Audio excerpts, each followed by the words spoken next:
인도네시아가 한국과의 차세대 전투기 개발 협력 사업을 취소하고 프랑스 닷소사의 라팔 전투기 구입을 추진 중이라는 프랑스 언론 보도를 공개적으로 부인했다. 프라보워 수비안토 인도네시아 국방장관은 프랑스의 희망사항이라고 말했다.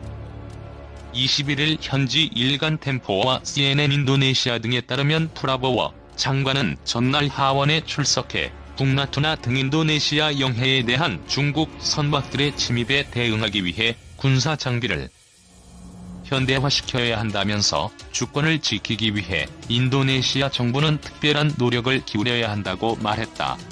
그러면서 갑자기 강력한 방어력을 갖출 수는 없지만 투자가 필요하다고 강조했다.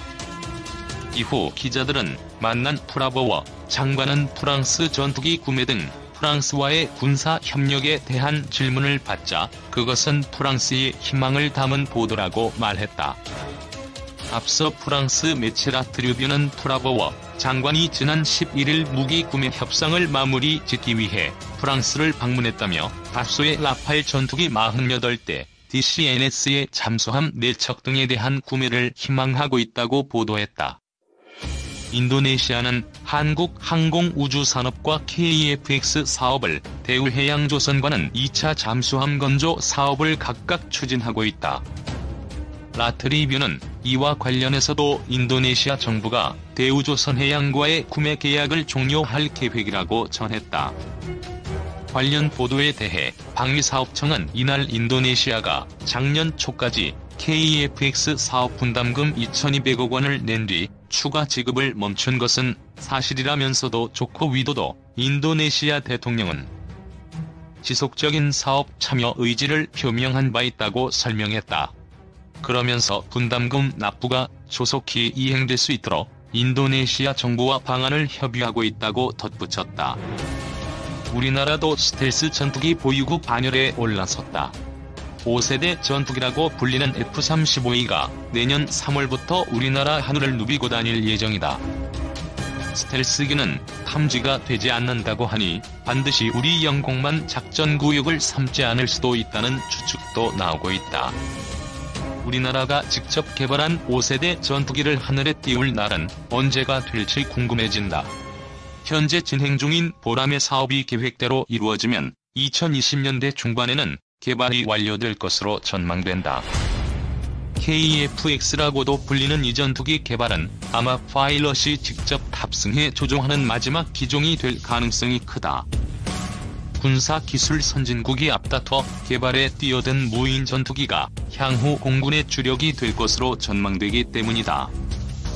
무인기 시대가 코앞인데 유인 전투기에 수십조 원의 예산과 10여 년의 시간을 투입하는 이유는 지금이 아니면 항공우주산업에서 격차를 좁힐 수 없다는 절박감 때문이다. 무인기를 제작하려면 5세대 전투기 제작의 경험이 기반으로 갖춰져야 한다. 그나마 유인 전투기에 대한 수요가 있을 때 개발과 생산을 하지 않으면 선진국은 무인기로 저만치 앞서가고 후발 국가들은 그야말로 닥쳤던 개신세가 되는 셈이다. 군사기술 선진국을 쫓아가고 있는 후발주자 한국, 인도, 터키는 5세대 전투기 개발에 힘을 쏟고 있는 대표적 국가들이다. 이들 후발주자 3개국도 어떤 점은 비슷하고 또 차이점이 두드러지게 나타나기도 한다. 한국의 KFX, 터키의 TFX, 인도의 앵커 사업은 목표로 하는 성능도 비슷하고 외형도 상당히 겹친다. 5세대 전투기의 특징인 스텔스 기능과 디지털화된 항전 장비를 갖춘 제품을 계획 중이고 전체적인 형태도 F-22 랩터의 사이즈를 줄여놓은 듯한 모습이다. 시제기가 첫 선을 보이는 시기는 한국이 1에서 2년 앞선다. 시제기가 나오는 시점이 2021에서 22년으로 예상되고 인도와 터키는 2023년 전으로 알려져 있다. 터키가 2023년을 목표로 삼은 데는 정치적 배경도 있다. 터키의 건국 100주년이 되는 해가 바로 2023년이다. TFX의 주관업체는 TAI로 국영회사다. 터키판 자주국방의 결정체로 독자 전투기 개발 사업을 밀고 있다는 게 방위산업 분야에 오래 종사했던 한 인사의 평가다.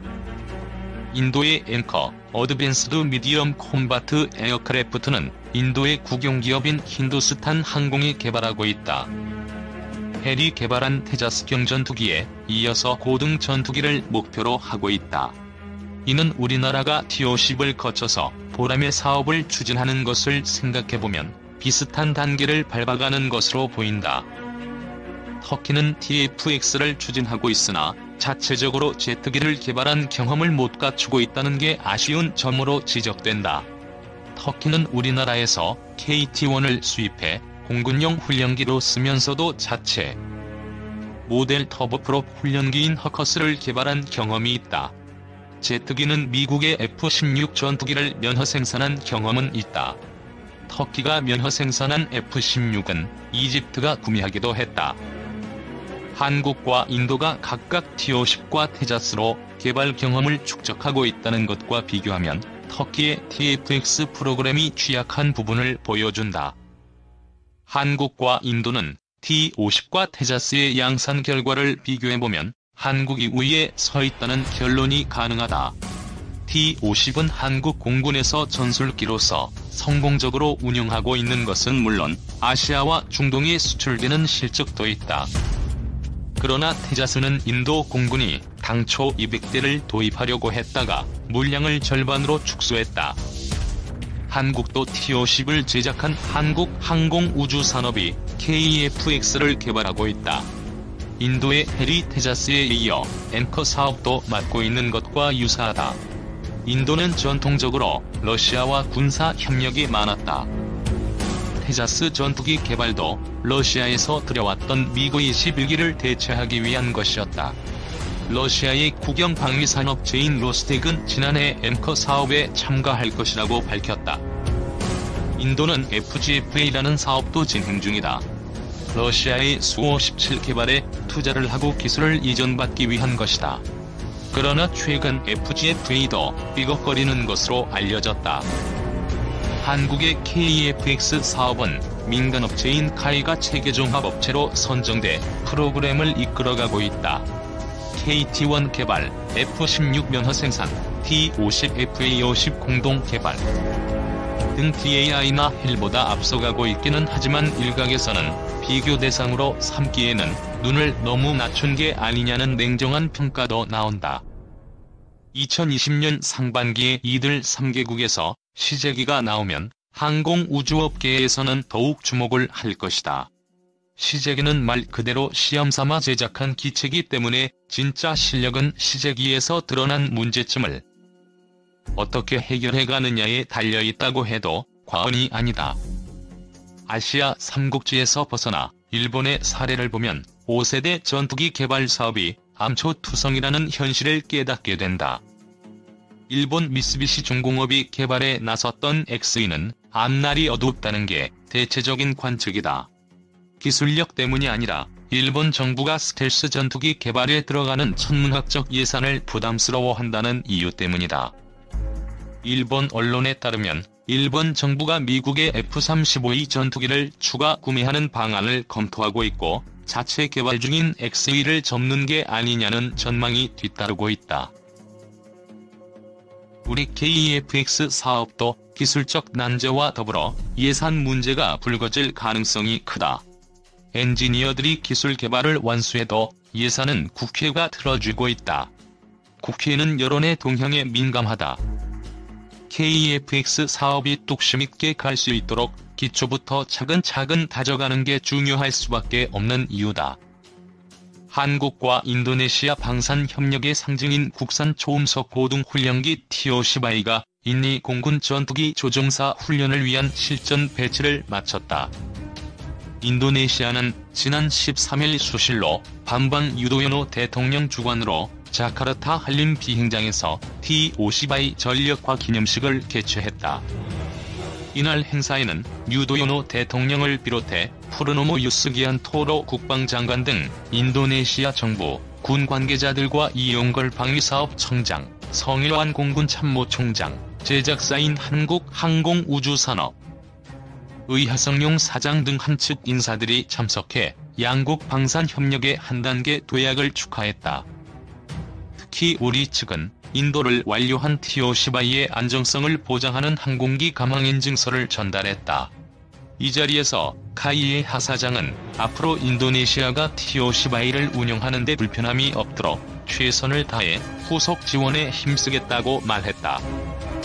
우리나라는 2011년 인니와 4억 달러 규모의 T-50 계열 초음속 항공기 16대 수출 계약을 체결하고 지난해 9월부터 지난 1월까지 직접 비행으로 인도를 마친 바 있다. T-52 인니 수출로 우리나라는 세계 6번째 초음속 항공기 수출국이 됐다. 카이는 이 수출을 통해 중형차 1만 6천 대 수출과 맞먹는 6억 5천만 달러의 생산 유발 효과와 1억 7천만 달러의 부가가치 창출 효과, 7,700명의 신규 고용 창출 효과가 발생했다고 분석했다. 최초로 이루어진 직접 비행 방식의 인도도 우리에게 큰 경험이 됐다는 평가다. T-52는 한 번에 2대씩 8회에 걸쳐 대만과 필리핀 등 3개국을 경유해 7시간가량 소요되는 5,700km를 날아갔다. 인도 기간 중 발생한 슈퍼 태풍 등 기상 악화와 중국의 방공 식별구역 확대 선포와 같은 외부 환경 변화를 성공적으로 극복하기도 했다. T-52와 더불어 잠수함과 경전차 수출 등을 통해 우리나라와 인도네시아의 방산 협력은 지속적으로 강화되고 있다. 특히 지난해 10월에는 박근혜 대통령이 국빈 방문해 국방 분야 협력에 관한 협정을 체결하기도 했다. 인도네시아는 한국형 전투기 사업도 함께하고 있다. 인니는 탐색 개발비의 약 20%를 부담하며 본격적인 체계 개발을 협의하고 있다.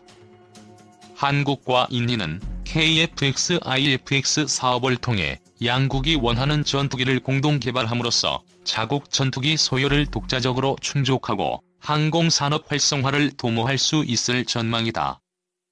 이용걸 방사청장은 T-52는 양국 관계 증진과 방산 협력 활성화의 상징이라며 양국이 단순한 협력을 넘어 상생의 관계로 더욱 발전하길 기대한다고 소감을 밝혔다.